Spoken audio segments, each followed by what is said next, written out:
Good morning बच्चों। आज हम साइंस का चैप्टर 4 दहन और ज्वाला के अभ्यास के प्रश्न करेंगे।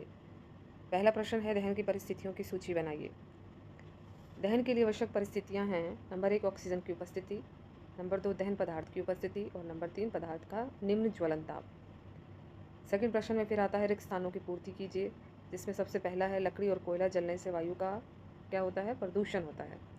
दूसरा है, घरों में काम आने वाला एक द्रव ईंधन, जो हम अपने घरों में एक ईंधन इस्तेमाल करते हैं, जो द्रव्य रूप में पाया जाता है, जिसका नाम है मिट्टी का तेल। जलना प्रारंभ होने से पहले ईंधन को उसके ज्वलन ताप तक गर्म करना आवश्यक है।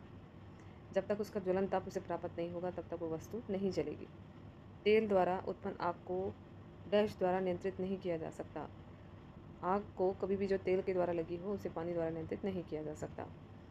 अगला प्रश्न है, समझाइए कि मोटर वाहनों में सीएनजी के उपयोग से हमारे शहरों का प्रदूषण किस प्रकार से कम हुआ है। सीएनजी जो वाहन होते हैं, उनसे प्रदूषण किस प्रकार कम हुआ है, ये हम इस प्रश्न में बताएंगे। सीएनजी एक साफ गैसीय ईंधन है। इसका वायु में पूर्ण दहन होता है, जिससे कि कोई भी हानिकारक गैसें उत्पन्न नहीं होती। इसलिए सीएनजी के उपयोग से शहरों में प्रदूषण कम हुआ है। ईंधन के रूप में अगला प्रश्न है, ईंधन के रूप में एलपीजी और लकड़ी की तुलना करनी है कि इन दोनों में से कौन सा सबसे अच्छा ईंधन है। एलपीजी एक द्रवित पेट्रोलियम गैस है, जिसका ऊष्मीमान 50 किलो जूल प्रति ग्राम है। ये एक साफ और एक स्वच्छ ईंधन है। ये कोई भी हानिकारक गैस उत्पन्न नहीं करता।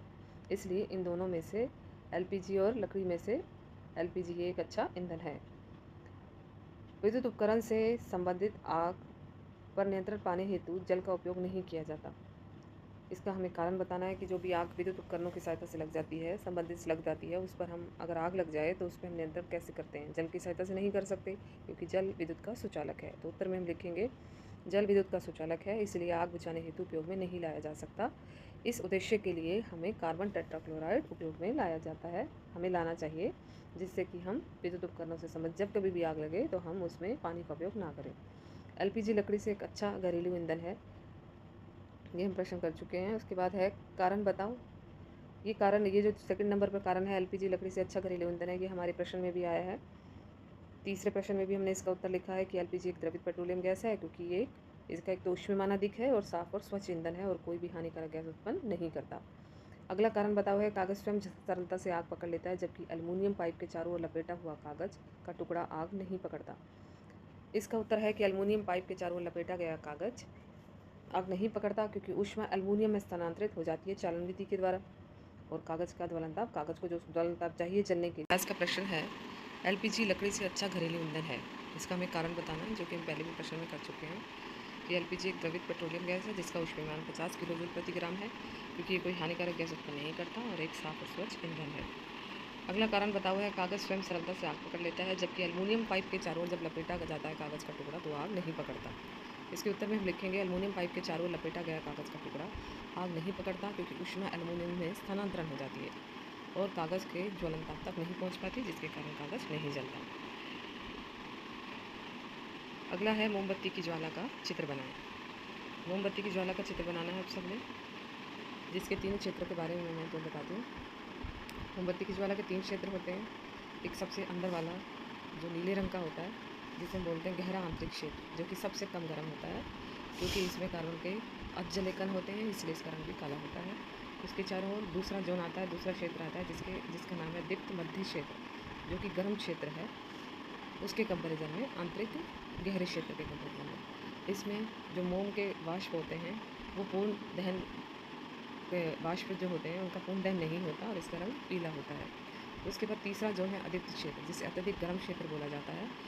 इसमें मोमबत्ती के जो वाष्प होते हैं, मोम होते हैं, मोम के वाष्प, वो पूरी तरह से उनका दहन हो जाता है, इसलिए इनका रंग नीला होता है। इसे अत्यधिक गर्म क्षेत्र बोला जाता है। अब उसके बाद हम आएंगे अगले प्रश्न पे, ईंधन के ऊष्मीमान को किस मात्रक के द्वारा प्रदर्शित किया जाता है, जिसका मात्रक है किलो जूल प्रति किलोग्राम। समझाइए कि कार्बन डाइऑक्साइड किस प्रकार आग को नियंत्रित करता है।